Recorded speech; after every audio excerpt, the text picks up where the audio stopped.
We're going to get going. My name is Paul Kordon, by the way. This is Noah Hebert from Dent Ops. And if you don't know either one of us, feel free to come up and introduce yourself. I'm going to probably, actually, Noah, can I give you the mic? I'm going to have you introduce yourself first, if that's all right. Yep, I can do that.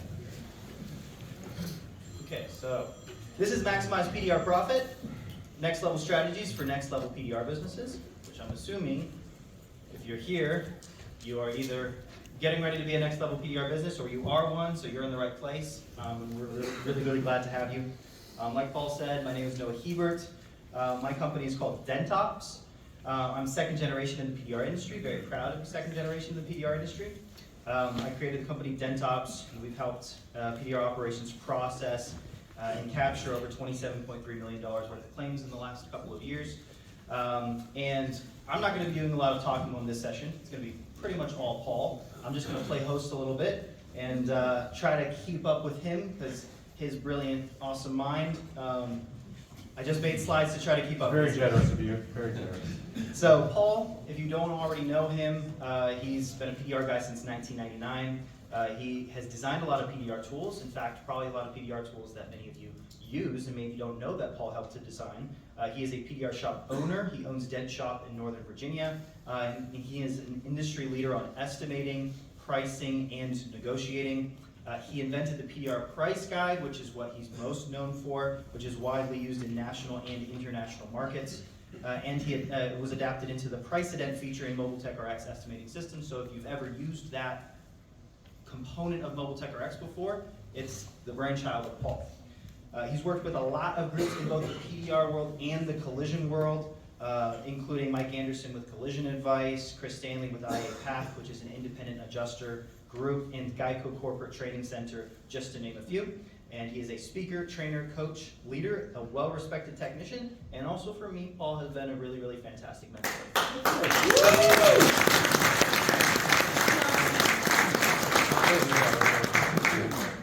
Well, I didn't expect you to give me that introduction. I was going to just explain to people who I was. Thank you very much. I appreciate all of you guys being here. It means a lot to us. It means that what we have to say you think is valuable. And so you're being in these seats right now means a lot to both Noah and I. And I'm going to blaze. I got a ton of information, guys. And if you know me, I get kind of detailed and granular on some of this stuff. So I'm going to work through all this information, and then we're going to take some questions at the end. If you have a question that you want to remember, just write it down. And we'll get it at the end, and we're going to try to get through this together, okay? And by the way, try to lock in on what we're going on here. At the end, we've got a QR code that you can access the entire slide deck, so you don't need to take pictures or anything. Just hone in on what's going on. And we also reference maybe some different resources that we mentioned throughout the slides. So we just want to be dialed in on the presentation and just absorb as much as we can while we're here. Yep. So you're here because we're going to talk about maximizing PDR profit, right?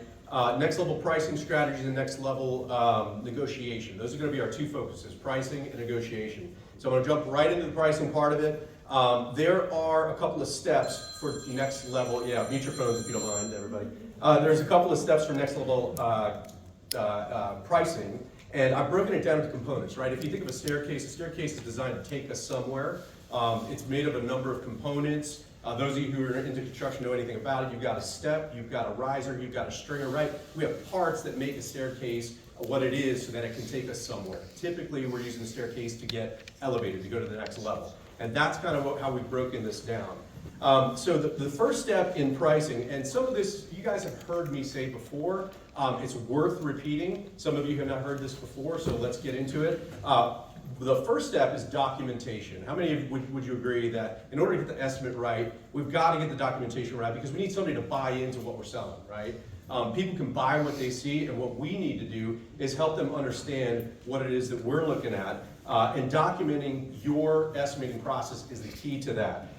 First part of documenting stuff is being able to see it. So I encourage people all the time, stop looking at cars outside. As a matter of fact, a good buddy of mine, I don't know if he's in the room, I'm not going to call him out if he is, but he was telling me how they had a hailstorm last year and he was still walking outside and looking at customers' hoods like this going, yeah, it looks about 51 to 75. And I'm like, oh my gosh. And he's like, I know, dude. I knew you were going to say that. So we've got to see it. So I bring the car inside. That's if you guys have brick, how many of you are brick and mortar, by the way? Okay, and everybody else chasing hail? Is that what you're doing? Okay, either way, hail chasers, you know this to be true too. Nobody, I don't care how long you've been doing PDR, you cannot look at a hail car outside and think you're gonna capture the damage outside, looking at it without any reflective source. Get the car inside a light-controlled environment, use the resources you have available to you. Professional PDR lighting is huge. Don't be lazy. If you're marking damage, you're gonna mark everything that you see on that panel, every distortion. You're gonna mark out that on non-hail, you're gonna mark stuff out to the longest point, and you're gonna make it so that somebody can visually look at that panel and those marks and see what's going on with the damage on that car. So that is step one. We've got to see what it is that we're writing. In order to see that and to relay that to people, we really need to consider every factor, and we need to use all the resources at our disposal. That means you need to have a professional PDR estimating software. I use Mobile Tech RX. You have to have a plan and a process for how you're going to estimate that damage, right? We don't just pull numbers out of our butt anymore. We don't need to do that because we have a process that works and that's repeatable. So make sure you're using those resources when you're writing your estimate. So there you go. First part about documenting is being able to see the damage yourself and obviously record it. The next step is writing. Choose your matrix. By the way, quick disclaimer, we're not going to be talking about dollars here. This is not about collusion. This is not about getting you all to charge the same prices that I do. This is about you having a plan and a process for estimating so that you can maximize the profit on each of those jobs. So how do we do that? We do that by following these steps. When we're writing, we're choosing our matrix, right? Choose your estimating platform. I don't care if you use Mobile Tech RX or not. I like it. I think it's great. And it also has my price guide system built into the algorithm. It's called Price Dent. You'll see there's some options there. And don't be lazy when you write your estimates, right? I've seen a lot of guys do this. I do this myself. I get lazy and I get down on the panel. I'm like, okay, I see this over here and I see this over here. And then I walk away. I think I caught everything. And of course, one of my guys, Thomas, you here? Where are you at? Tom, this is one of my guys right here. Thomas will be like, hey, what about that buckle like 4 inches away from that mark that you just made? And I'm like, all right, fine, and I get down, I look at it again, and I mark that extra buckle, and it adds a couple of inches to the job, right? Which means more money for us. So, Thomas, I appreciate you doing that. It's annoying, but I appreciate it. So make sure you're not lazy. Write everything that you see on the panel. You didn't create the damage. You're just there to try to help the customer figure out a solution to repair the damage. So don't be shy. Look at the entire panel, find additional damage. Give you a quick story about this. We had a lady come in, a customer come in with a Tesla Model Y. Tree limb damage from a windstorm, and one of the dents was in the rail. It was a nasty big dent. That was kind of the main focus. But her hood had a bunch of light little stuff. You've seen a tree that's fallen and left like little hits in the hood, right? And the damage extended into the fender as well, but she had no idea. So we captured all this additional damage on the hood and on the fender that she really wasn't aware of, and we turned that into a $5,400 claim that was a car that we were able to fix in a day or less. Right? So that just by taking a little extra time, really looking at all the panels in the affected areas, we were able to really increase that estimate and get it approved by insurance. And the car was in and out in a single business day. So we're talking hail money on non-hail cars. So that's why I don't want you to be lazy at that. When it comes to hail, you're going to mark every distortion. Many of you already know this. I'm going to say it for those who don't. You want to mark every single distortion. If I have a light on the side of the car and I'm writing hail, I'm going to mark every distortion. I don't care if I think it happened from a hail dent or if it may have been a door ding in there or maybe it's something else. But if I put a technician on that and I say fix that fender, he's going to fix every distortion that he sees on that fender, right? If your guys are doing their job right.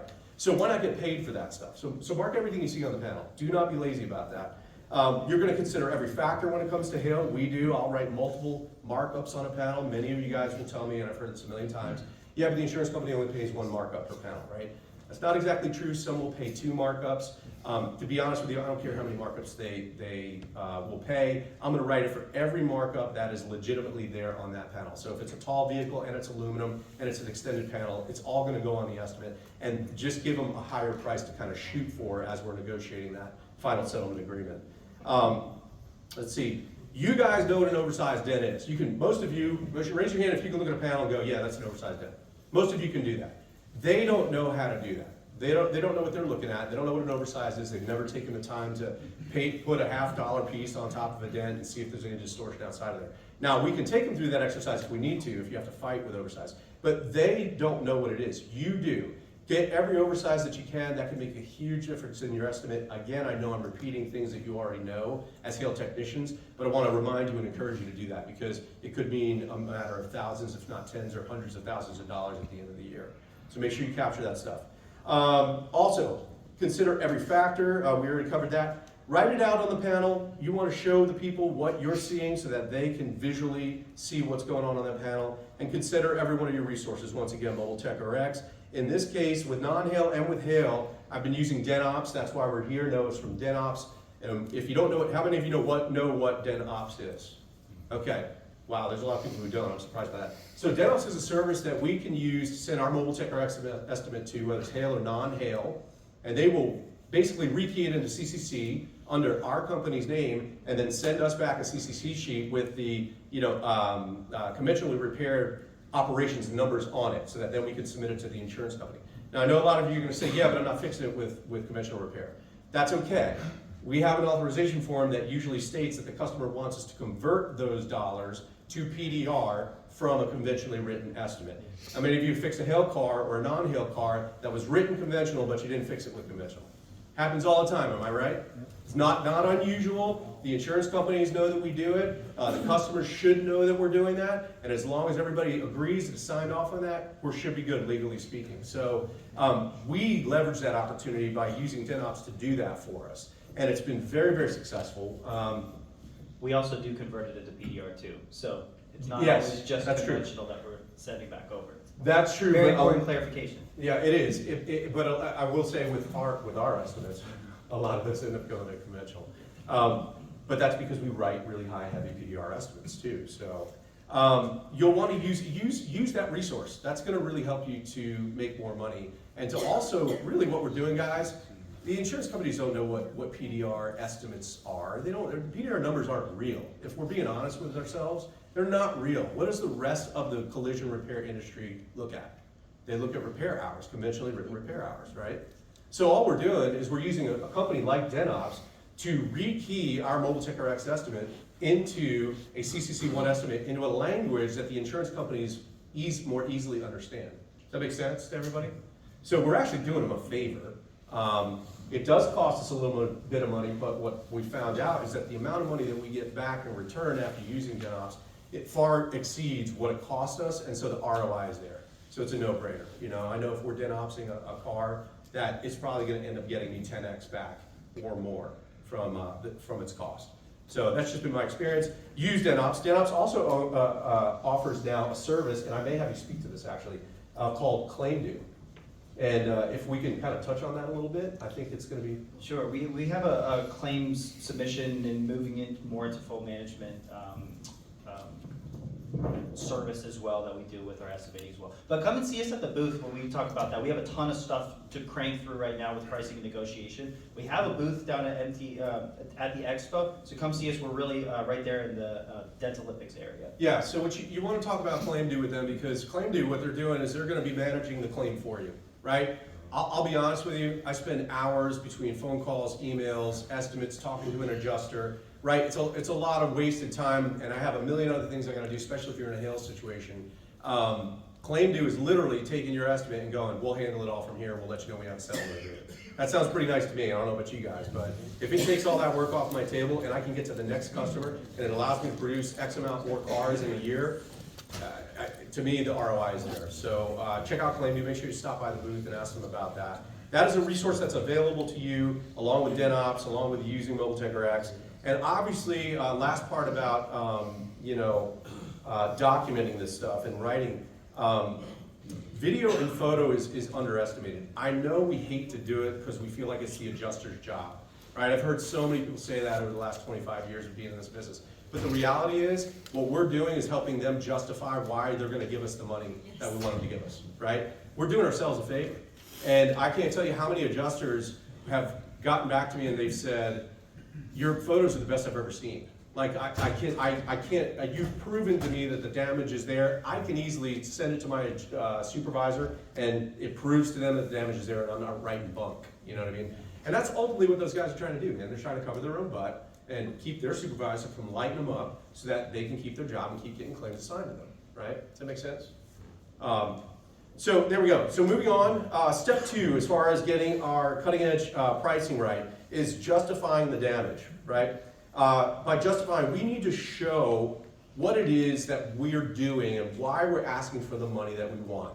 I use this simple example because it makes sense to everybody. How many of you have gone to Target and you walk the aisles and maybe you're looking for a product and you want to go see what is this product and this product and this product? What are the differences and why would I pay more for this one and less for this one? How many of you have done that? I know every lady in here has done that. Guys, most of you have probably done that. And what are we doing? We're trying to get justification in our minds to give us permission to spend the money for that product. Why is this one $200 and this one's $80? And then why would I spend the $200 on that version versus the $80 version? We're doing the same thing. We're trying to justify. We're reading the labels. We're understanding what does this thing do. We're trying to justify our mind. Are we willing to let go of our $200 for that item, and is it worth it? Right. So the insurance companies need us to do. They need to do the same thing. Why are we going to pay you $1,800 to fix that hood when we think we can replace it for less? Right. Well, we need to document it. If we want to ask for that money, we need to document and justify it to them. Why are we asking for that money? Well, when I send you a picture of the hood with 100 marks on it, and I send you a couple of close-ups with a light in it of a few oversized dents that are bigger than $50, you're going to start to go, oh, the damage is really there. I can justify that now. I see that. And you've all seen it happen. You've all seen an adjuster come into your shop, and maybe they're looking at a hail hood, or maybe it's a big side panel dent. And in the natural light, they're like, oh yeah, I can kind of see the dents. And then you put the light on it, and they all go, oh my gosh, blown away. Customers do it all the time, right? They're just like, oh, now I can see it. Now I can justify, why are we writing this hood for replacement rather than writing it for PDR, right? So we always have to be justifying what we're asking for, and we need to be explaining it. I know you guys are gonna hate me for this, and I hate doing it myself. But the reality is we are dealing with many people in the insurance, specifically in the insurance world, and quite frankly with the general public, the retail client, that they're just honestly ignorant, right? They don't know what they're looking at. They don't really know what they're talking about. The insurance company, the insurance adjusters, they think that they know. And I was just telling somebody this story. It's a great example. I got on, how many of you have used Virtual Assist with Allstate, where you have to do a virtual video call, right? Everybody's done that. Punch in the claim number, you get on a call, you get some random person on the other end of the line, and they want you to walk around the car, and they're gonna take screenshots on their computer of what they see. Well, I got a lady who started telling me right off the bat, why are we glue pulling on a door? And you know what I did, right? I'm like, oh my gosh, are we gonna do this, And we did. We ended up doing it. I went about 10 minutes with this lady, and she's asking me, why are we glue pulling this? And is that an oversized dent? And just nitpicking at everything, which to me indicates that she's genuinely ignorant. She hasn't done it long enough to be educated to know that we glue pull doors all the time. It's not really a big deal, right? Every insurance company gives you money for that. So I finally got to the point where I was like, enough of this. And I hung up the virtual call. I called right back, got a different person. The person was like, oh yeah, I get it, okay, no problem. And they're rekeying and they're doing everything. And boom, you got your numbers, you're ready to go, right? So, and I'm not kidding when I tell you this is not a joke. I called virtual call this year 3 or 4 times and got that one lady. And as soon as I saw her face, I hung it up and I called her. It was great, it worked great. Because the next person comes down to the individual you're dealing with. The next person was able to work with me and get me where I needed to go. And then we were fixing the car, right? So, but you do run into those ladies where you have to explain a few things. They're not always that bad, but sometimes they're genuinely ignorant. And I try to take the time to explain to them and to say, hey, listen, the reason we glue pull a door is because we have a brace at the top of the door that you can't get access to, and you can either give me full R&I on the door and I'll pull the whole door apart, take it off the car and we'll fix it, or you can give me the glue pull markup and we'll just fix the door on the car without pulling it apart, right? Once you start to explain a few of the simple things, they're like, okay, I get it, all right. And if it costs you a photo to send to them, I'll send them, I got a picture of a door with the skin off that shows all the bracing. I'll show it I'll send them the photo and be like, hey, this is a typical door, that's what it looks like, that's why we're glue pulling top of the door, right? But the reality is we're gonna have to explain some stuff. So just be prepared to do that. I do not be surprised if you have to explain things like tall vehicle or obstruction or body lines or aluminum or high strength steel, double panel. All of that stuff will come up at some point. It's worth taking a few seconds to quickly explain to them what's going on. Because in general, and we all know this to be true, in general, anything that takes more time, energy, and effort usually costs more money, right? It's why you can look down a 76-line sheet from a conventional repair estimate and see line 72 is 0.6 hours for this, and line 79 is 0.2 from that. We're just adding up the time, energy, and effort that it's going to take to fix the car and charging appropriately. Make sense? But we do have to document that. Sometimes we have to explain it. And then thirdly, under justify, remember this is really important, I'll keep it super short. You guys are the experts. Who's fixed dents for a year or less in here? Anybody? Anybody really, really new? Okay. Less than a year? Yeah. Okay, there you go. So in my opinion, you're still more of an expert at PDR than any insurance adjuster is. So stand by that. Stand by that truth, is that you're the expert, they are not. Unless they have put tools in their hands and pushed as much as you have to this point, they are not the expert. You are the expert. So stand strong in that you are the expert, and as long as you're able to explain the why and help to justify the damage and the money that you're asking for, you're good. But stand in that because they are not the experts. I'm surprised at how many adjusters I have talked to and who have found out that they have never actually repaired vehicles. I don't know if you know this, but most insurance companies will train and hire adjusters to adjust who have never actually changed the tire or touched the car. So take that into consideration, right? Like, you are the expert, stand in it and be strong in it. We're gonna move on to step 3 under cutting edge pricing, and then we'll move on to negotiation. I'm gonna try to fly through this because I should be able to work through this pretty quick. I call it the dough is in the details, okay? So the details, we're gathering all the details, gathering the details of all of the repair operations that are needed. That again is where sometimes Dent Ops comes into play, because I may write a hood for replacement, but I may not know that there's 17 different operations that are involved in replacing a hood. I'm just asking the adjuster to tell me what that information is, and there's a lot of times where adjusters don't know how to write a true hood replacement. Hate to tell you that, but that's just how it is, right? So where they want to give me the part and maybe some labor time for paint materials and blend fenders, sometimes I'll go to Dent Ops and I'll go, hey, what's this hood replacement really cost? And again, there's 17 operations, and it might be $2,000 instead of $900. Well, I want to know what all those operations are. So gather all of those details, record all of the repair process and the steps and the information, convey that information as it's needed to whatever the parties are. Sometimes there are multiple adjusters involved, and you're going to have to maybe pass that information along. We're going to talk about why are we doing this? Because the details tell the true story. Whether or not the insurance company will pay for it or not, the details are going to tell the story.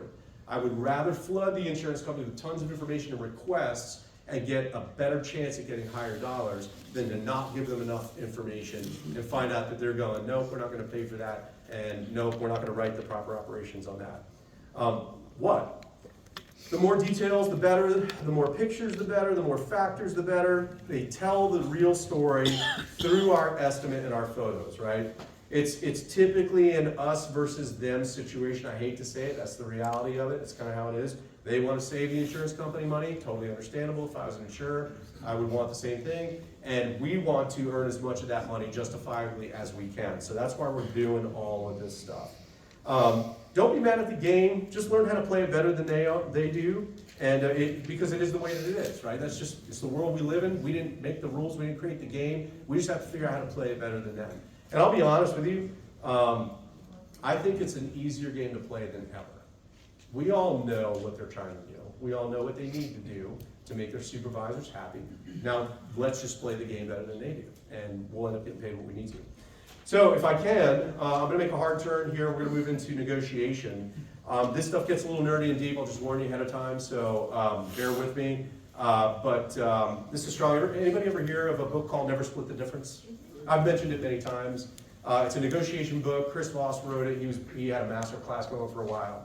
And his group had training that I went to. And it was worth the money. It was expensive, but it was worth the money because I really wanted to get down into it. This is all psychology, by the way, guys. But this stuff works. I can tell you firsthand that it works. So when it comes to negotiating, especially with insurance companies, and this is going to be a little counterintuitive because I was a guy that was contentious. I would get on the phone, I'd be shaking sometimes, red in the face, and I'm like mad at the adjuster. And I could hear that they were frustrated on the other end too. But I would get what I wanted, right? And I thought that was the right way to do it, right?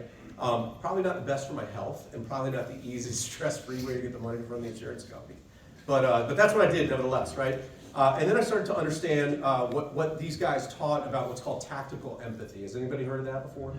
So tactical empathy is It's a really specific way of trying to get to know your counterpart. And when I say counterpart, you can envision enemy, you can envision somebody sitting across the table who you're just having a negotiation with, right? I like counterpart because it's kind of a neutral term. They don't need to be our enemy, it doesn't need to be contentious, but our goal is trying to understand our enemy so that we can, or our counterpart, so that we can better know what their motivations are, so that we can better help them get what they want. This is an old Zig Ziglar adage, so that we can get what we want, right? What we want is for them to write their tickets higher and pay us more money to do the work that we do, because that's, our business needs to be profitable.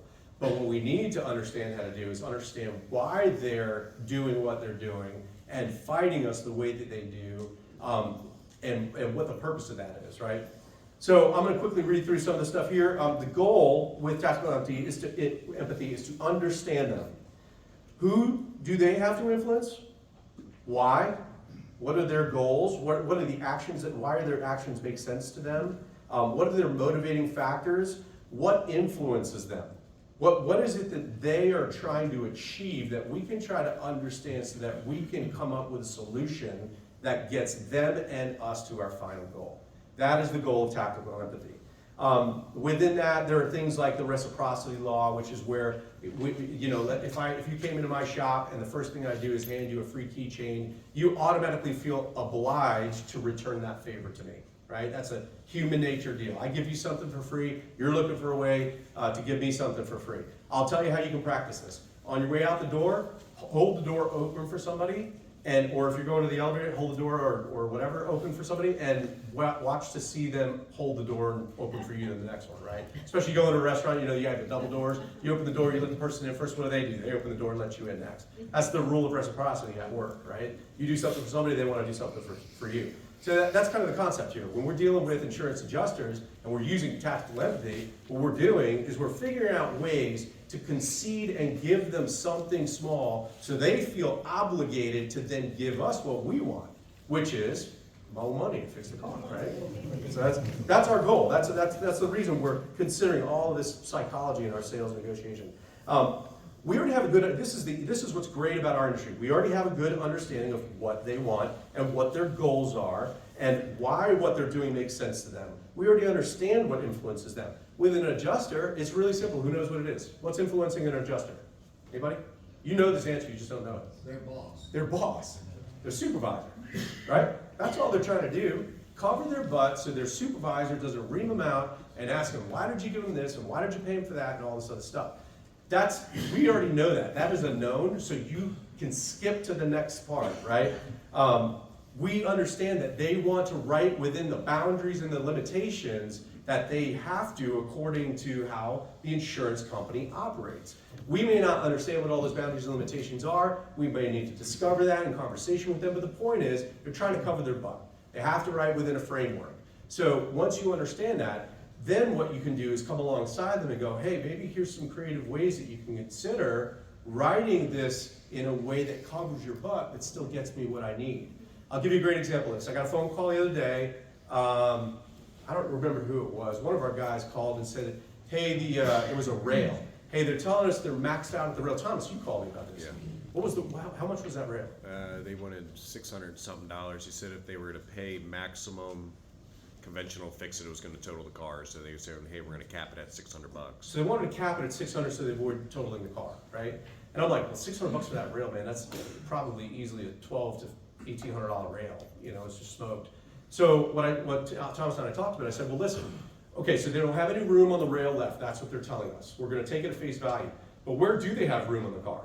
More than likely, where the typical car has room. Your quarter panels, maybe your roof, maybe your fixed panels, the areas that they're going to have to cut off and weld it back on. They're not going to do that, right? So where can we have them bump some of those other areas by a little bit to make up for what we're not getting on the rail?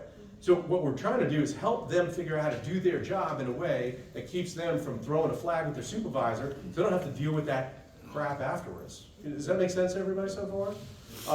So that's what we're doing. We're using tactical empathy to understand our counterpart and now to help them to creatively navigate their limitations and their boundaries.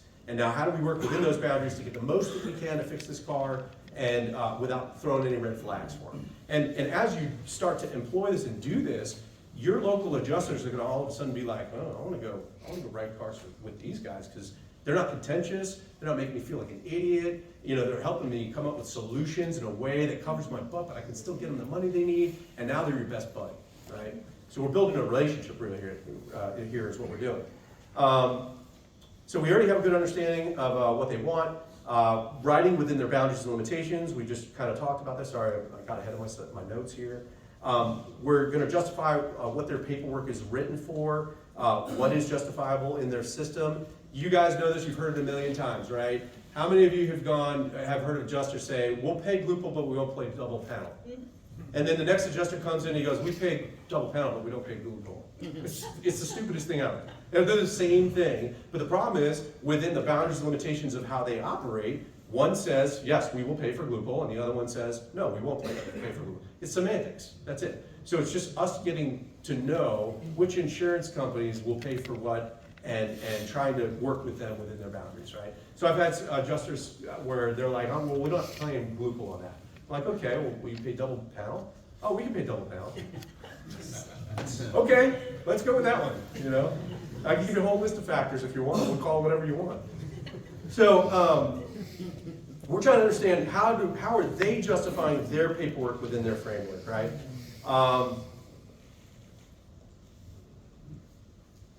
They don't want to have to hear from their supervisor. They don't want claims to drag out too long, right? They don't want to have contentious conversations with shops every day. Can you imagine if you had to do that? Every shop you went to, it's a contentious conversation. You're just worn out at the end of the day, and you're like, why am I even doing this, right? So we don't want to be those guys that are the next contentious conversation. And you've seen it. You've seen adjusters come in loaded for bear because the last shop before you, like, put them through the ringer, right? It's no fun for you because you're dealing with grumpy bear over here, and you don't even have anything to do with that. Most are truly, and I really mean this, I mean it respectfully, most are truly ignorant. I don't mean they're ignorant meaning they're stupid. I mean they just don't understand PDR and the why and what we're saying sometimes or what we're writing for. I just used the example of double panel versus Glupal. It's not that they don't want to pay or don't, they need to understand why and why is it called that. Maybe that's not the right word. Maybe it's double panel, not Glupal. Tactical empathy is, let me jump to this. It is emotional intelligence. It's recognition, not necessarily agreement or liking the other person's perspective, but it's a recognition of their perspective. So we're not exactly saying, hey, insurance company, we agree with you, but what we are saying is we recognize that you have a boundary and a limitation to work within, and I'll verbally say this sometimes to adjusters. I'm like, listen, I get what you need to do. I get that you have a supervisor. You don't want to blow this thing up. Let me help figure out with you how we can work together. One of my favorite lines to use with them, like almost right from the get-go, is I'll go, listen, I don't expect a penny for penny match. I know your job is really hard. You're looking at cars outside trying to estimate this stuff. I was like, no big deal. I know your first estimate's low. It's all good. All I'm trying to do is to get within 5% of my number, or close. I'll say close to my number. Sometimes I'll say within 5%. And a lot of times they'll go, oh, okay, the pressure's off. I get it now. You're not asking me to write a one-line PDR for $800-900, right? That's not what we're asking for. We're asking them to get us as close as they can using their software within the boundaries and limitations of their situation, right? And as soon as I do that, you can almost hear on the phone where they go, all right, breath of relief, you know what I mean? Like, this guy's not gonna hold my feet to the fire for every penny that he has on his estimate. He's just trying to get close so that they can fix the car. And that's what I want too, that's what they want too, because they want to get this claim closed and move on to the next one, right? Without getting their supervisor breathing down their neck. Okay, so that is what is tactical empathy? It is emotional intelligence. It is recognition of the other's perspective. It is verbalizing that recognition. I understand you have to work within the boundaries and limitations of your supervisor's rules, and it's intuition on what will work for them. In other words, I'm processing what's going to work for this guy as I'm hearing feedback from him, right? They're making suggestions, trying to be helpful and going, hey, I know you can't pay me more than $600 on that rail, but you got any room on those quarter pounds you can help me out? Maybe you can throw some oversize in there. Maybe you can bump the category. You know, this is stuff I'll tell them, this is stuff I've seen other adjusters do. I don't want to tell them how to do it, because I don't want it to look like, I'm trying to manipulate, but I'm also like, this is what other people do. It's done all the time, so maybe you can kind of look at that and see if you can manipulate within there. What tactical empathy is not. It is not being nice all the time. It's not agreeing with them, and it's not liking them. You don't have to like your counterpart. You don't have to agree with your counterpart. You don't have to be nice to your counterpart, right? But you do have to try to understand them so that you can come to a final, agreement and arrangement. Everybody still sticking with me, okay? Yep. Everybody falling asleep? All right. If you see anybody, just punch them. So that's what it's not. All right, jumping into step 2. So knowing your counterpart is step 1 of negotiation. Number 2 is persuasion. Okay, notice I didn't say manipulation, I said persuasion, they're different things. The first part of persuasion is listening. We have 2 ears and 1 mouth. You've all heard this. We should be listening twice as much as we speak. Unless you're me in front of this room right now, and then I should probably be speaking more. So, but that's the only change there. Listening, it begins with listening. That's step 1. When we listen, we are actually in control. It's a little counterintuitive, but when somebody is speaking, they feel like they have power, right? And when you're actively listening, you're actually giving them power, or giving them the appearance of power, but what you have is the control there, because you can really start to take in all that information. Remember we talked about getting to understand our counterpart and really trying to figure out what drives their motivation? Well, that's what we're doing. We're listening and we're gathering that information so that later on we can then come back around and go, okay, I see what your situation is. Here's what I think we can do to make this work for us and for you, and come up with a mutual solution. Make sense? When we're listening, we're in control. Listening equals winning. Talking equals losing, right? You will have to talk. Don't get me wrong. You're not going to stand on like a statue and just listen. You're not going to get anywhere. But we want to be intentional about listening so that when we come back around to the point where we need to respond, we can respond intelligently. We can respond wisely. We can respond in a way that's constructive to both their end and our end.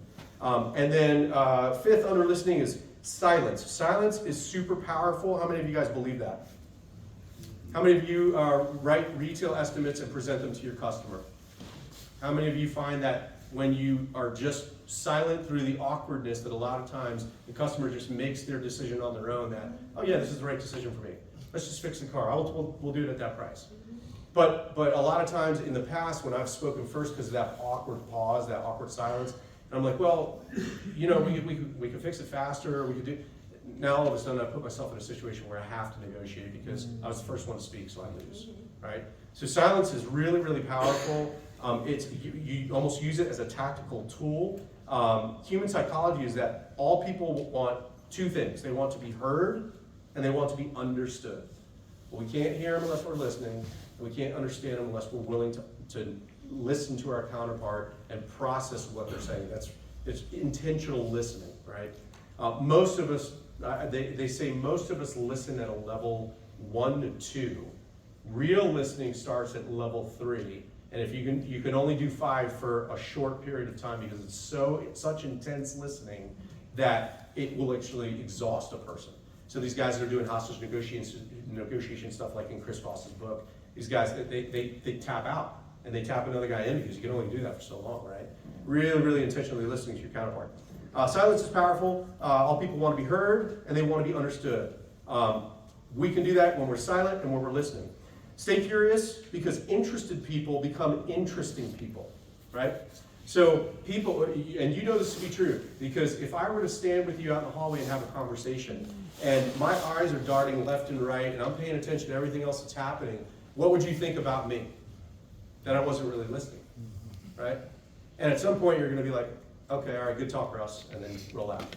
And you're going to feel like I didn't listen to you. But if I'm standing there and I'm looking at you in the eye and I'm listening, and I'm nodding and I'm saying, yeah, I understand that, and maybe giving you a little feedback here and there, you're going to walk away from that conversation and go, man, I really like that guy. That guy listened. He was interested in me. And I'm kind of, now I'm more intrigued about this dude. You know what I mean? Who is this guy?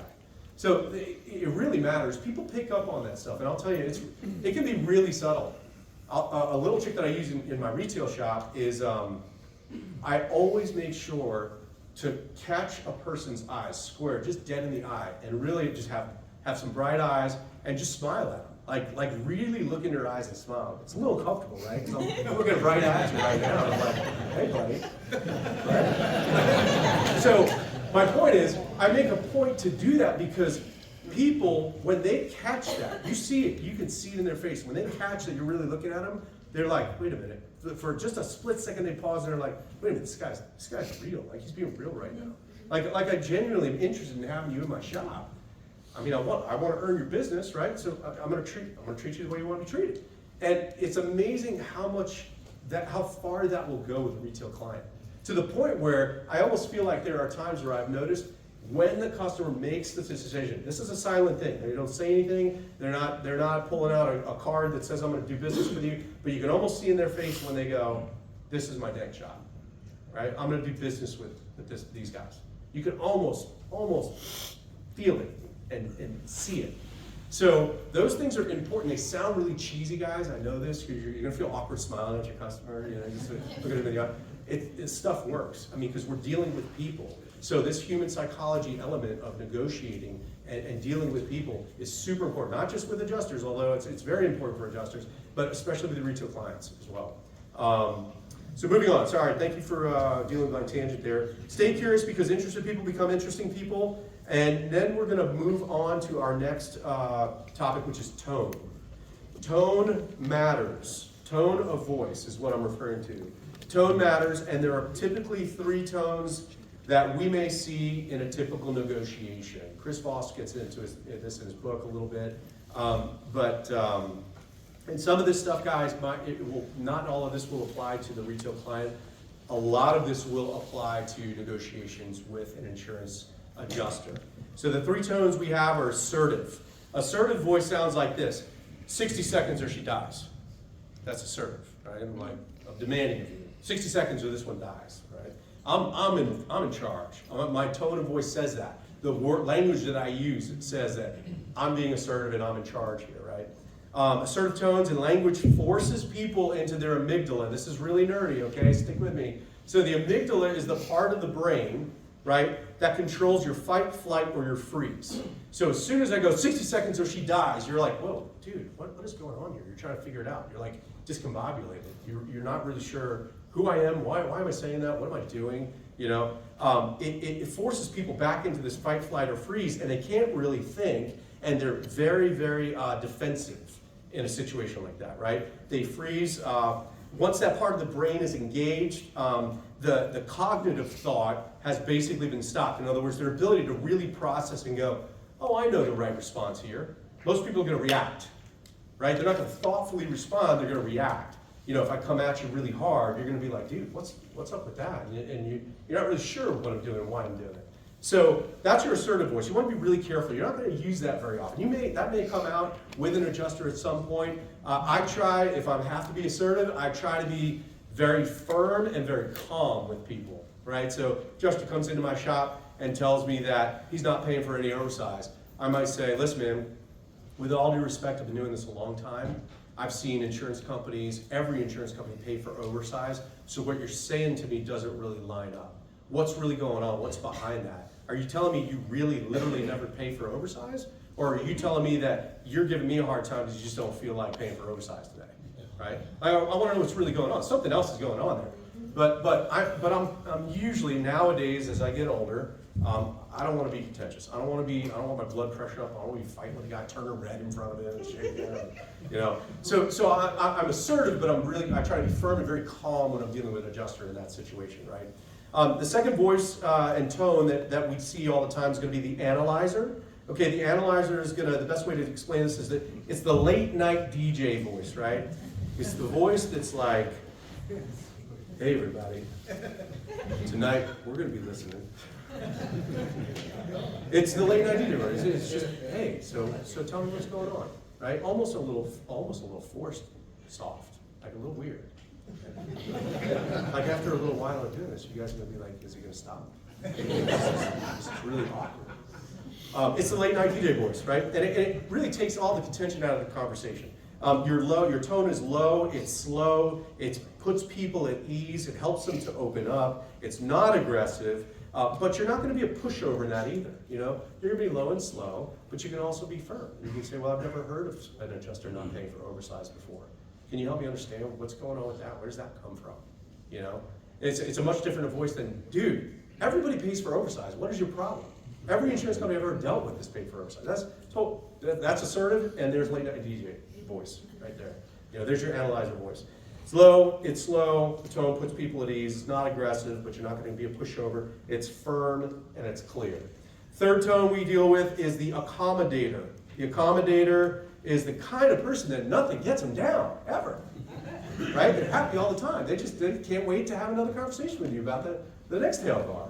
Right? A little cheesy, you're not ever gonna really talk to an adjuster that way, but the point is it's an accommodator. It's the yes man. It's the person who's like, oh yeah, I know, I understand that. Now, you can accommodate yourself right into a crappy settlement agreement. So you want to be careful with that, right? You want to be friendly, but really what you want to live in is that analyzer voice, that late night DJ FM voice, you know what I mean? Like low, slow, calm, firm, and this is just business. This is just everyday business. You're not going to let them rattle you. You're not really interested in rattling them, but here's the deal. We got a business to operate here.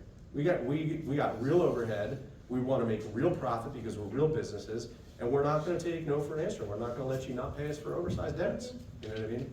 That's kind of where we are. So those are the three tones you're going to deal with an adjuster most of the time. Your customer, you're always going to be somewhere between accommodator and analyzer, right? You're going to be upbeat, happy, go lucky, and you're going to be firm and calm and kind of just walk them through the process. And I can't emphasize firm enough. Firm doesn't have to be stiff.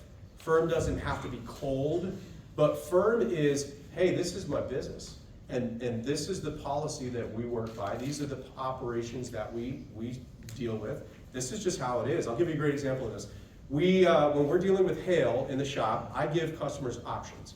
I have a repair program, and then I have a max cash program, and then I also have total loss programs, like if we have to work with their total loss. But the max cash program is interesting. So I want to know upfront, do you intend to repair your vehicle if they come in with a hail car? And I let them off the hook right away. I'm like, listen, here's what we believe. The money is yours. The insurance company is paying you that money to make you financially whole. It's called indemnification. However, you don't have to repair the car. I won't offer this, but I'm trying to get to what do you want to do with the car? Because what I don't want is for people to have me write a 30 to 90 minute estimate and then roll out the door and I never have the opportunity to make money on the claim. Right? I want to fix cars, that's where I make the most money. But for people who don't want to fix the whole car or they don't want to fix the car at all, I want them to know that I have a plan and a program and a process for them. It's called our max cash program. And I'll say, well, do you want to fix the car? No, I don't want to fix the car, I just want to get the money. That's okay. It's your money, you can do whatever you want with it. I'll help you get that money, but I charge a fee for that. And here's how that works, right? And we, just to keep that part of it short, what I do is I charge $500 minimum or 10% of the settlement agreement over $5,000. Okay, so if I help them get $8,000 from the insurance company, I'm gonna give them a bill for $800. That's my admin fee. And once they know I have a plan and a process for that, and they know that I say it very firmly, I'm like, this is just company policy. This is how we do it. Right? I can't not make money writing full hail estimates, and circulating photos, and submitting it to the insurance company for you if you're gonna not pay me or bring the car in to fix it. I have to make money on this stuff because I am putting real people with real bills at home to work to do that. And most people agree with it and they go with it and all that stuff. But I say it firmly as if it's just company policy. That's how we do it. That's part of how we operate. And if you don't like it, you don't have to do it. Yes, sir. I tell them if I get the job, it becomes a free estimate. Yes, yeah, absolutely, that works. But I found that most people, once they know that they have that option, you're being honest with them, they'll be honest back with you, and they'll go, no, I want to fix the car. I don't want to fix it. I've had very few times when I've dealt with having to do all that work, and we don't get paid. Very few, but usually it's because there's a language barrier or something like that, and people just don't understand, and whatever. But that's where, to come back to my point, is being firm in how we're speaking. Be firm, be confident, be the expert, like I had mentioned to you guys here earlier, and go, this is my company, this is how we operate. These are the plans and the procedures that we put in place, assuming you have processes, procedures, and plans for different scenarios. That way you don't get stuck with your pants down, and now all of a sudden you're writing hail estimates and people aren't bringing their car in for repair. Right? That's one thing that I just won't tolerate, is if we're doing a job, we're doing any work, putting any energy, time, or effort into anything, we need to be producing some dollars for it, right? Because it costs me money to get every customer through the door, right? As it does many of you who own a shop.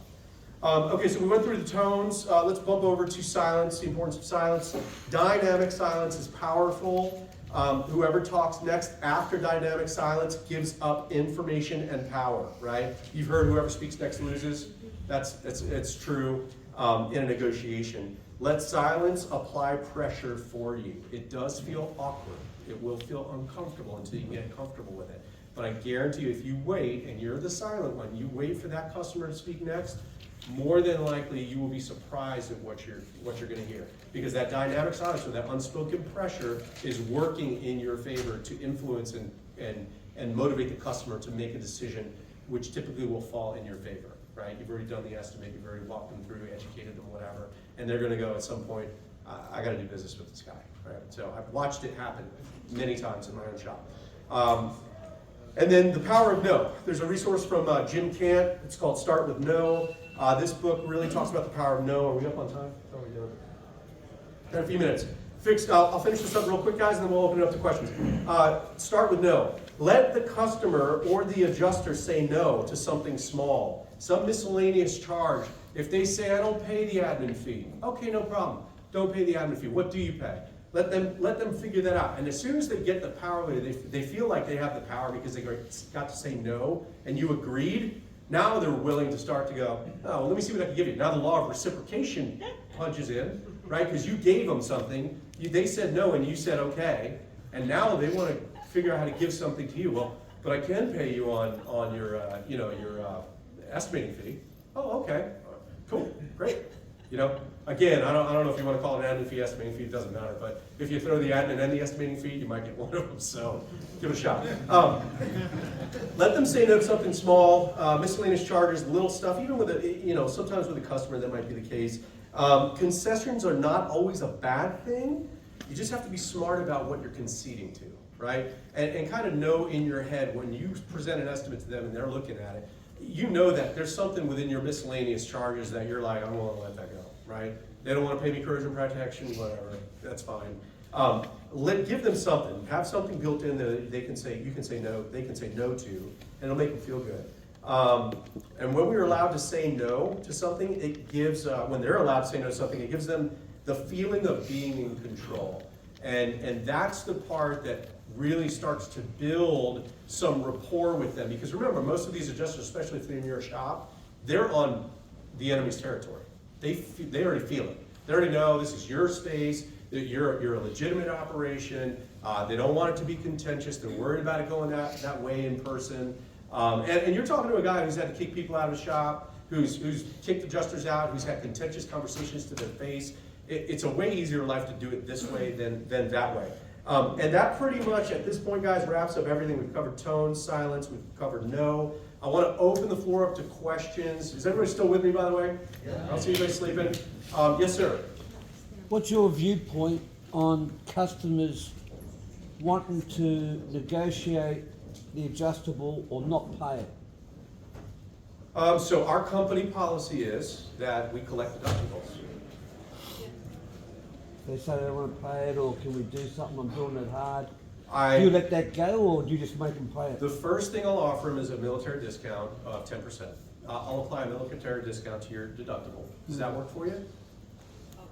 Okay, what about in the case you got a Porsche, this is a real case, $60,000 damage of hail on it, and the person has a $3,000 adjustable. They say, you get the job, I don't pay the adjustable. Would you accept that or not? It doesn't work in my shop. So you'd let that, Our company policy is that we collect deductibles. And With all due respect, sir, our company policy is that we collect deductibles. I'll make a quick note too. More and more states are making it illegal to do deductible assistance, so everybody needs to be really, really cognizant in your state. it's illegal down under, but they do it everywhere and they prostitute themselves. Yeah. and think Just they- 'cause they do it No, doesn't we mean see- that We've it's seen right. more litigation in the last few years too for shops that offer deductible assistance too. So it's just one of those things. That's why the insurance company should collect it. Okay, so one of the toughest insurance companies for me is actually Safeco, and I was just wondering, like, when they beat you down on price, and we've come up, we've already had an estimate scrubbed, we've already stated this is what it's going to cost, and they come back saying no. Do you guys ever involve the customer in this? Like, do you ever say hey, I need you to be my advocate, stating that this is the way that you want to get this repaired? Is there ever a time where you guys actually bring in a customer to also help try and fight the battle? Not often. So the question is there a time when we bring the customer, get the customer involved to fight the battle for us with an insurance company who's kind of stonewalling us and telling us they won't pay anything else? Not often, and it's not part of, that's not part of my normal process. There are occasionally times where the customer might offer to engage with their agent, or to engage in general, and they'll ask me, hey, do you want me to call the adjuster? And I'm like, I'll tell them, I'll go, you know what, call your agent, tell your agent this is the problem we're having, because what happens is the agent works for the sales side. I don't know how many of you know this, but their agent works for the sales side of the insurance company, right? And then the claim side is the fulfillment side. So you got the agent selling insurance and making money each month on you paying your premiums, and then the claim side is going, I'm trying to save as much money as I can and pay out as little as I can on these claims. Well, guess what? The agent is incentivized to keep that customer happy, whereas the claims people could care less. They're like, whatever, cancel your policy, go on to somewhere else. As long as I'm saving the insurance company the money, I'm good to go, right? I still make my bonuses as a claims rep. So if they ask to engage, I encourage them to engage with the agent who's incentivized to keep them happy, and then the agency side, the sales side, will call the claim side and put pressure on them and go, what's going on with the claim? You're making me look really bad here.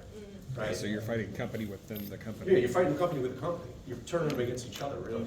So, yes, ma'am. Just a quick question. Do most of you collect your deductible up front before you start the work or at the end? That's a great question. We do not. We do it at the end. However, I know of people, Nate right here collects it up front, and I think it's a brilliant idea, to be honest How with do you. you handle it when you get stiffed? I've never gotten stiffed. I don't know what to tell you. I mean, we run a very, very clean, very professional operation, and everybody, my customers know every single step, communicate very clearly up front, and they know exactly what their liability will be, and that we're going to collect it at the end. You should collect the deductible before releasing the vehicle. Yeah. Yeah. The vehicle is your leverage. Yeah, you should, yeah. I would, it's a very rare occasion that we'll let a car go without a deductible being paid. And charge storage. Yeah, you can. Yes, sir. Arguments for double markups on panels, they're wanting they're not wanting to give you any more than just one markup. What's the rebuttal? What can we do? So some insurance companies won't give you more than one. Some will give you two, but they'll max it at a 30% markup. You guys have probably seen that before. My rebuttal to that is, listen, this thing is aluminum and it is double, and we have to glue pull. And I'll go, well, I'll use the same example that I did with Thomas on that rail, where I'm like, well, listen, there's somewhere else on the car that I'm sure we can work on. So I don't need you to get me that exact penny on that markup on that exact panel, but where else can we work around the car to make up for that? That's the next thing that I would say to an adjuster regarding that situation.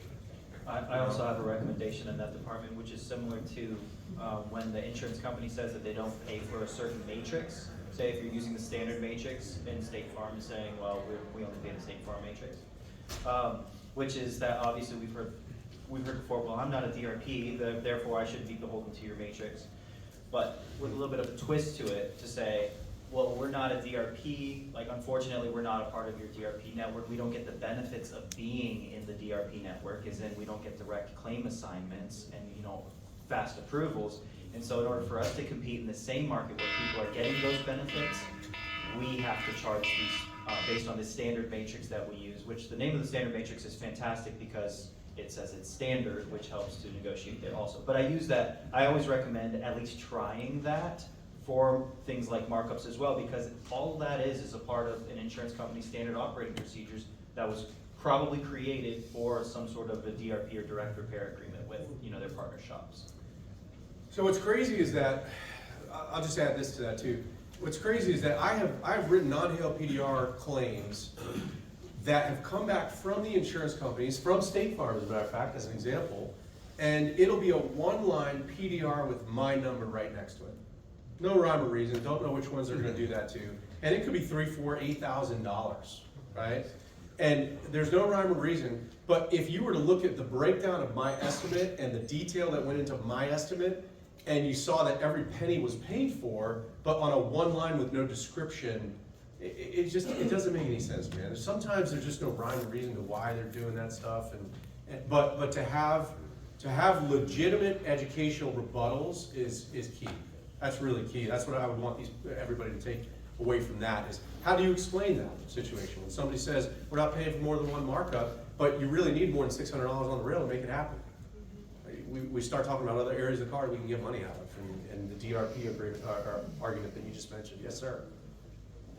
A quick question. So for body labor rates and paint labor rates and everything else you're gonna fight, every single zip code, for instance, here has different rates in different areas. You're always gonna want to fight for the highest cost possible. What would your terminology be? I mean, besides using your neighbor's shop, if they charge so and so. What would my terminology to fight for higher rates? Pretty much, because sometimes State Farm will say, I'm only gonna pay $60 in this zip code. It's like, bullshit, Progressive's paying 65.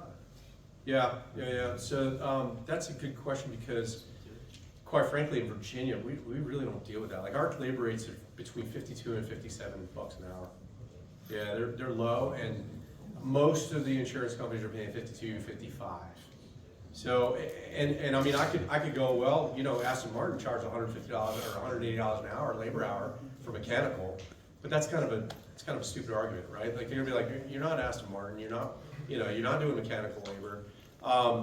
Honestly, I would point back to, you know what I would do? I would ask them for the documentation that says that they did a rate study with all those shops in your area and make them show it to you in writing. What about That rate study has to be updated every year too. Yeah.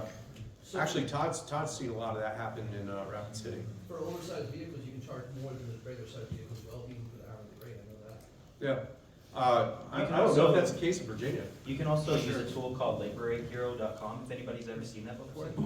But that's a really good tool for self-reported labor rates from shops in a given area. And so usually when an insurance company has labor rates that they say that they'll pay, it's usually from their repair partner shops, which have agreed upon lower rates. And so it's just that same argument, which I know Todd had a post on Facebook, or last year sometime, with pretty good success in asking for that labor rate survey from the insurance company. If they're not able to provide it, then where's the ground for them to stand on to reject it? What was that site again? Laborratehero.com. I know it's 3 minutes after 5, guys. We'll shut it down and we'll do the last couple questions here. Yes, sir. Your max cash program that you offer, Yeah. do you, I sent him over the original. how do you have it set in place that your check's made out to the customer, or how do you not? Yeah, I mean, if possible, we get a check made out to the customer. If not, we were just talking about this. What we'll do is we'll refund the customer, and then we'll show it on the invoice as a refund. The customer decided not to fix their car. Okay. Yes, sir. How weird is it gonna be when you come back next year and everybody's talking like late 90s? Yeah. It's gonna be great. We're all gonna get along. Yes, sir. Say you got a body shop quote for $4,000 on it, but it can be done PDR. Do you have a formula that comes within, say, 75%, or would you say PDR, you're going to put that in for $4,000? So let me make sure I understand correctly. The repair should cost $4,000 conventional. Body shop, yep. And You can do a PDR. So you want to do get the PDR. job. So do you go within 75% of no, that, sir. or you No, match man. it? I try to go for it all. I go for it Right. all. If it's a conventional repair that's legitimately $4,000, I'm going for $4,000. So the insurance company might say, well, we just want to get it done conventional. It's the same. If you give us a discount, That's where I tell the insurance company, my customer signed an authorization form that they agreed for PDR, even if the estimate was written conventionally. That's my repair agreement with my customer that says, if you write this conventionally, then you're giving Dent Shop permission to convert it to paintless dent repair. okay. To the benefit of the customer and by their choice. So every one of my customers signs one of those, and it makes sure it covers my butt, so that an insurance company or somebody else can't say, in a court of law, I gotta be able to say to a judge, the judge says, hey, why did you fix this with PDR even though it was written on their sheet for conventional? I go, Your Honor, the customer signed an authorization form stating that they wanted us to use the conventional repair dollars to convert them to paintless dent repair so that we could fix it without paying the car. So that's typically what I do. And I'll make no bones about it. I'll tell my insurance adjusters right up front. When I call them the first time we're talking about a car, I go, listen, we're gonna fix this with PDR. It's okay if you write it conventionally. I have an authorization form signed by my customer that we're gonna convert to PDR dollars. And they're like, oh, okay, all right, cool, no problem, not trying to pull the wool over their eye, not trying to hide anything, not trying to lie. Once they get it and they see we're open about it and they know we have permission in writing, they're like, okay, cool, and they write whatever they gotta do. Do you just write one bulk figure, say $4,000, or they what you itemize what you're doing? So all of our estimates are written in Mobile Tech RX, and that's what I submit to insurance, and it'll be based on Mobile Tech RX's, Okay. algorithm. So I might put a 22-inch crease, horizontal crease, aluminum panel, contour, remove R&I, this, that, and the other thing, and my number is what my number is, and then they just rekey it and get it to wherever they can. And there's a lot of times where they'll pay us more than we ask for. Yes, sir. Dent Ops will actually write the conventional, they'll justify all the line items that they're talking about, and then convert that number back to a one-line item PDR number that's the same number as conventional. So on the front end of that, it's fully transparent. You're not trying to get anything over on the insurance company, you're just showing them the justification for that top line number. Yeah, did not offer that authorization. Yeah, that authorization is there. We do have a copy of, if anybody doesn't use an authorization to repair or direction to pay form, you need to, because it's definitely a CYA. We went over this in a session a couple sessions ago, but we have a copy that you can add your company details to if you don't have one, which has the same little section in it about converting anything into PDR if it was written for conventional. Where do we as well. find that at? I will edit that webpage so that you guys can, I will do that for you. Put our name in it, too? Not yet. Listen, you We're gotta do talking something about with making yourself, something like Nate. that, actually. I saw a hand back there, yes, sir. What do you do about companies that have variations in their total thresholds? Like how much room do they have on those total thresholds as you approach those? So my understanding, and I'd like you to speak to this, my understanding is it's a state-by-state deal. If you're in a state that has a total loss threshold, that, like Virginia, for instance, as an example, is up to 75% of the ACV, right, actual cash value. So that's a pretty easy calculation, assuming you know what the actual cash value is. That's where you get to a little gray area, because you're trusting CCC's valuation of a vehicle versus what the real valuation is. But yeah, it's a state, really look at your state law on that. But that's a pretty simple calculation for us in Virginia. Yes, sir. It's not just state by state, it's also insurance company by insurance company, because even if your state has a total loss threshold, it's usually some calculation between the vehicle's value and the salvage value, and the insurance company can have their own calculations internally for both the ACV and the salvage value. So the best way that we always recommend is if you think the vehicle might be close to totaling, to actually call the insurance company and tell them, we think this vehicle might be close to totaling. The customer wants it to get fixed. If they don't want it to total, we can fix this car. Where do we need to be at in order to make sure that it doesn't total? If you're transparent about that, and it's legitimately like, this is close, and maybe we're willing to make that concession, a lot of times we'll divulge that information. And if they don't, do the hang-up call again strategy. I'll tell you, when I think something's gonna be close to total loss, and I know the customer wants to fix the car, I'll tell the customer, listen, before I submit this to the insurance company, I wanna call the adjuster who's assigned to your claim. And I wanna have a voice-to-voice conversation with them to let them know what's coming down the pipe, because I don't want some adjuster to get my paperwork and be like, total loss, screw you, right? Because there's some people that'll do that. They'll just go, dude, this is the data, it's a total loss, I don't care. But I fixed 2 or 3 Hill cars this year that were on verge of a total loss, had a conversation with the adjuster, and the adjuster was like, all right, listen, if you keep it under this number, we should be good. And I look at it and I go, can we do that? In one case we could do it, in one case I was like, listen, we can fix everything but replace the parts, how about that? And they're like, yeah. I'm like, yeah. Yes, sir. Sorry, yes, sir. So I have a question. So let's say you're riding a roof, right? And most vehicles now have a panel roof where you can actually access some, but the rest you have to glue pull. How would you write that up as far as like say, hey, I need to Add the markup. Add the markup. Add the markup. If you have to glue pull it. You know how many Even though you got like all the R&I and now you're adding. Yeah, I'll add R&I plus the glue pull. Like for, you've worked on a little SUV where you have maybe the top section of the quarter you have access to, but then you got that sail panel up between you have to glue pull that. Basically, you have to. I mean, and that's maybe in a situation where you have to educate your adjuster a little bit. They may say, why do you have glue pull and R&I? Here's why. Right? Yes, sir.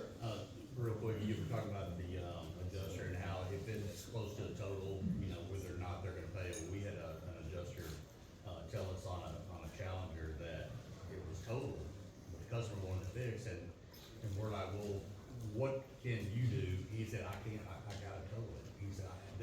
do. And we're like, you can't just give us a price, then we can see if we can work with it and. Some people are like that. Yeah, that sounds like it was probably the adjuster, because we've seen a lot of scenarios where insurance companies will kick something into the total loss department and then pull it back out. That's a situation where it probably does make sense to get the customer really involved and probably to escalate that to a supervisor, but again, it comes back to the supervisor in a lot of cases. But he wasn't. I'm trying, bro. He wasn't even with us. Well, The problem is they'll tell you things that they'll want you to believe are just, that's the way it is. They'll tell you the car's in total loss. Well, I've called back and spoken to a couple of different people and found out it's just being reviewed as a total loss. It hasn't been totaled yet. And then we'll get it pulled right back out of total and fix the car. You know, they're just reviewing, but they don't tell you that. They don't tell the shop, oh, we're reviewing it for total loss. No, they tell the shop it's totaled, and now the customer's pissed, and you're like, why is the car totaled? We could have probably adjusted so we can fix the car. That's where those conversations with the right people, and there are some people you're just gonna have to hang up and call back and get the difference. She was like, she didn't know what she was doing. Yep. Yep, I think we're good to go, people. Thank you so much, appreciate your time. Thanks for coming on.